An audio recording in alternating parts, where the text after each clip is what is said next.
Hi everybody, I'm back again. Just did the record show yesterday in Oaks, PA. I figured I'd do an update video on what I picked up.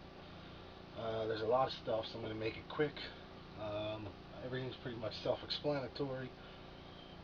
I found some really cool stuff, so I figure we'll start with this one. This is band X, Wild Gift, original pressing, produced by Ray Manzarek of the Doors. Killer record, like post-punk. Upgraded a copy of Alice Cooper's Killer. The one I had was good, but it wasn't as nice as that one. Deep Purple, Who We Think We Are. I never had this on vinyl before. I have the CD. Pretty good record. Not great, but a couple good songs on there. At least I think so. Fu Manchu, the covers. This is brand new. They do all cover tunes by like Twisted Sister, Devo, The Cars, Van Halen, Thin Lizzy, Black Flag, a couple other ones. Adolescence. Haven't listened to this yet. I'm gonna pop that in tonight or on tonight. Got this new band called the Nuclears out of New York City. Kind of 70s glam, I believe. I heard some stuff online. I was surprised to see this at the record show because it's like one of those, you order it right from the band. It's not on a label or anything. Well, it's on their own label, I guess. Mega Platinum Records out of Brooklyn. Real 70s glam, hard rock. From what I heard, it's cool, but I haven't opened that one yet. So I'll check that out and let you all know. Angel, this one's the promo, Sinful. What's weird about this one is this is like the original pressing when it was still called Bad Publicity. It has it right on the label still. I don't know if you could see that, but I never had this on vinyl until now.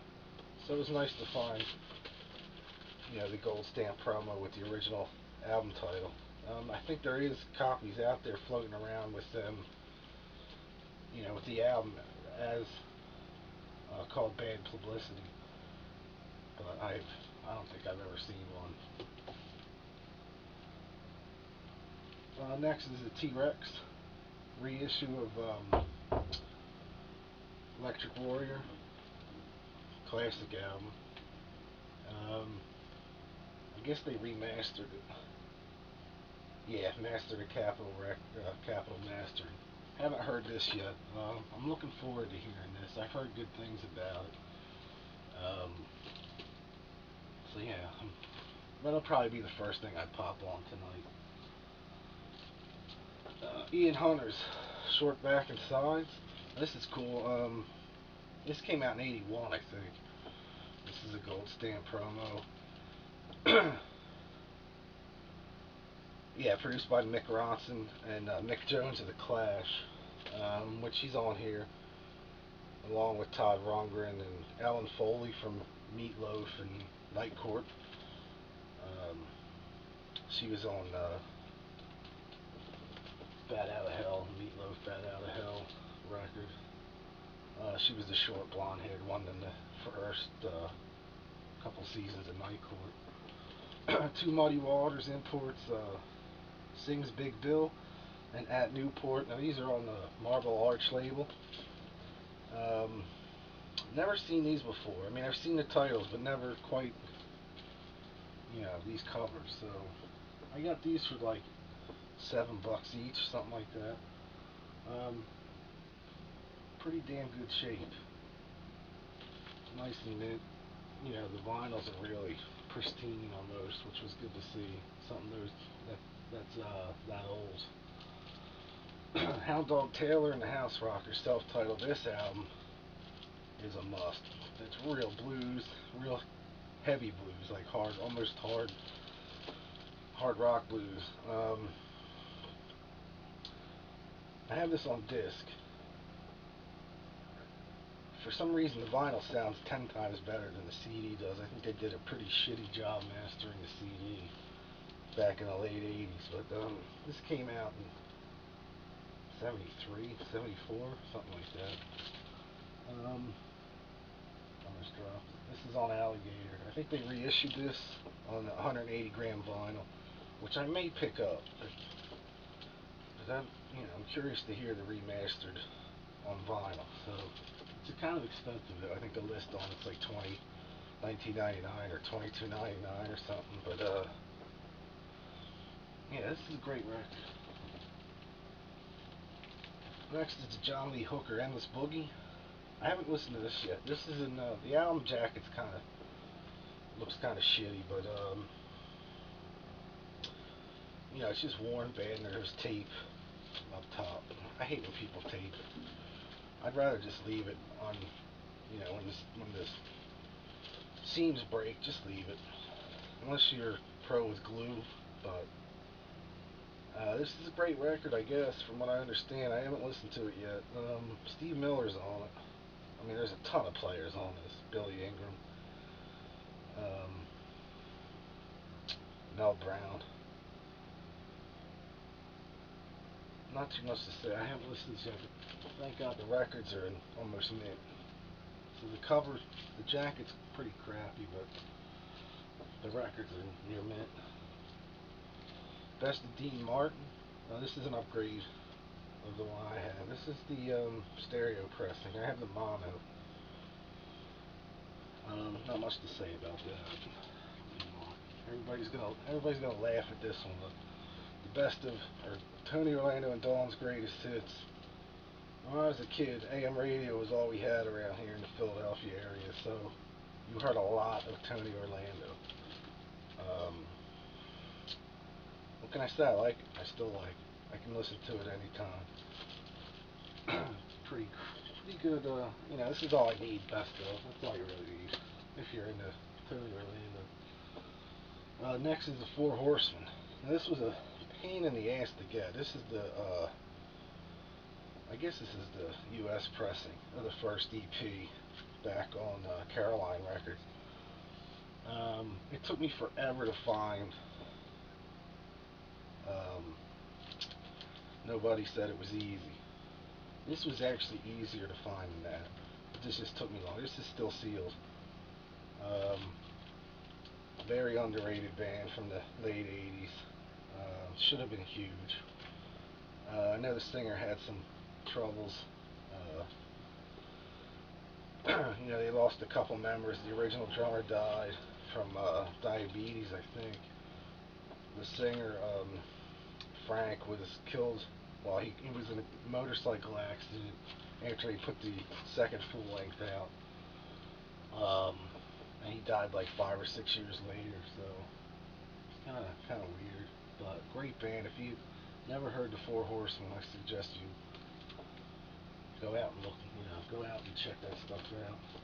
I picked up these two Hellcats not reissues, but two Hellcats albums. The one from this one here is from 1982. It features Richie Rano and Michael Lee Smith from Stars, and I believe Peter Scantz was in Stars later, but I think, or he may have been the original bass player. This was on Atlantic, believe it or not, and the second album was actually put out, 5 years later, and it's only got Richie Rano on it. He had a whole new band by this point. If you love Stars, 70s hard rock, this is, these are great. These are actually upgrades for me. Actually, one of them I didn't know if I had it or not, but they were so cheap that I just picked it up again. It turns out it was actually this one, and I have the promo. So I have both now. This is another Blind Buy, Bone Shavers, never heard it. Cover looks cool. They got a cool look on the back. I would imagine it's kind of punk. Came out in 1990. Definitely curious to hear this. First Black Oak, Arkansas. This was like $1. Jim Dandy Magnum. Big Jim Dandy. So, Not much to say about that one. The Doors, L.A. Woman, the workshop sessions. This was put out in the for the anniversary of the Doors L.A. Woman record. L.A. Woman was obviously the last Doors record before Jim passed away. This is awesome. This has got like demos, alternate versions uh, on 2 LPs. And then side 4 is like an etched disc or something like that. I haven't opened this yet, but I do have the CD reissue. So I've heard all the alternate stuff. It's really good. These are really hard to find now. At least in my area they are. I didn't even see... I got this at Shady Dog in Berlin. I didn't even see this at the record show yesterday. This is another Shady Dog purchase. This is Jimi Hendrix, unknown, well known. This is a bootleg soundboard. There's no date or when it's from, but it's an amazing soundboard. Pretty cool. I think that's an original like 60s or 70s bootleg, but it's like perfect condition. I got that, and they gave me a good deal on it, which they always do. Kicks, Hotwire, another underrated 80s hard rock band. Kind of the AC/DC vibe, but more party rock type stuff. This is my favorite Kicks record. This was their last studio album for Atlantic Records before they broke up for a little bit and then got back together and put out their final studio album, Show Business, which is impossible to find on vinyl. So if you guys know anywhere to get Show Business on vinyl, drop me a comment. I don't think they pressed it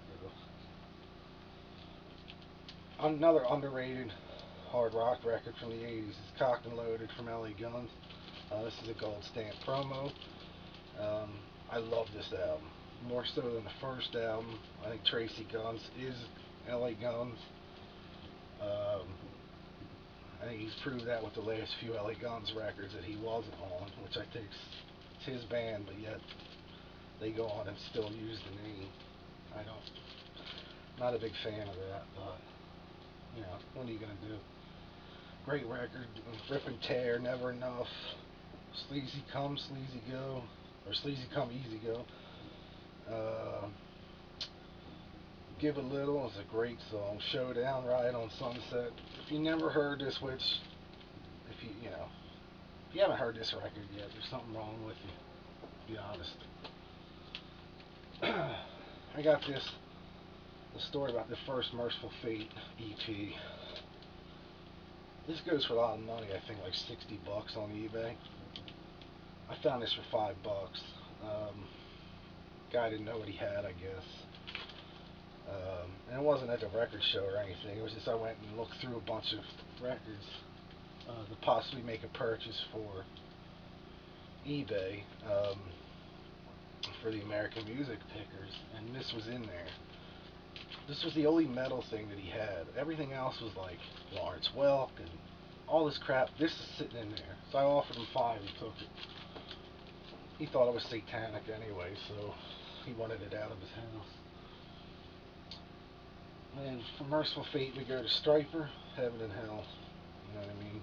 This is the original copy of To Hell with the Devil. Never been a big Stryper fan, but I love this record. I think this is a great record. The production on it's amazing. The songwriting's great, and the playing's well. I'm not a big religious guy, so I never got the whole put Jesus in metal type thing, but it's a good record, and it's nice to have the original, you know. I finally found the Joey Ramone 7-inch from Record Store Day. Rock and Roll is the Answer, with the B-side is There's Got to Be More to Life. Newly recorded stuff from using his old vocal demos. His brother, I think, put this together, along with a couple of other of his friends. Mickey Lee, I think that's his brother. The full length comes out May 22nd, so I'll be curious to hear that. I can't wait to hear that record. And this song I heard, the first song, was okay. I didn't hear the other song yet. I just have so much to listen to and not enough time. I also now onto some CDs. Well, first I got the DVD of the new Maiden. I watched the documentary. That's the only reason why I buy these anymore. Is for the documentaries. They're more exciting to me than the live performances, really. Especially Maiden. Maiden gets kind of twiddly and boring every now and then. They need to start writing shorter songs. Keep my attention span. I don't have a very large attention span, so it's very short. So at least the documentary's interesting. CDs I picked up yesterday at the record show. Gilson. This is Tommy Paris's band before Britney Fox, when he was known as Don Gilson. This was recorded, I think, the year or two before he joined Britney. Kind of, it looks like it would be a glam album. It's really not. It's heavier. It's got like almost like technical glam metal or progressive glam metal. I don't know. I had the original one, and I sold it years ago for like $200. So it was nice. They reissued it on Retrospect Records. So it's kind of cool to have it back. Griffin, metal band. It's called Flight of the Griffin. Haven't listened to this yet, but this come recommended by one of the sellers there. So he was selling them for like 5 for $20. So I got that from him. I got the Laz Rocket, No Stranger to Danger reissue. Nothing special as far as bonus tracks. I think the Griffin had bonus tracks. Yeah, 3 demo tracks on Old Metal Records. That's what this is on, the Laz Rocket. I also picked up the Diamondhead Japanese version of Borrowed Time as part of the 5 for 20 with Am I Evil. I have this on vinyl, but I never had the CD. And Japanese CD, that cheap, sure, why not? Pantera Power Metal. Now I know this is a bootleg. This isn't the original one. I could tell by the spine. I have the original one. And plus, this is on Shock Rock Records. But I just got it to see if there's any difference as far as mastering or remastering goes. It's a little louder than the actual release. And I also got, as part of the 5 for 20, I picked up Dangerous Toys Pissed CD for my son. So, that's probably their best record. So I figured he needed to hear that one. So he'll be doing videos with me too, showing off his stuff. Next up, these are all some of the newer titles. Black Spiders Volume. This has a DVD with it, some live tracks, but I believe this is all like their singles and B-sides. They do like Kicked in the Teeth Again from AC/DC. No Class, I think, Motorhead.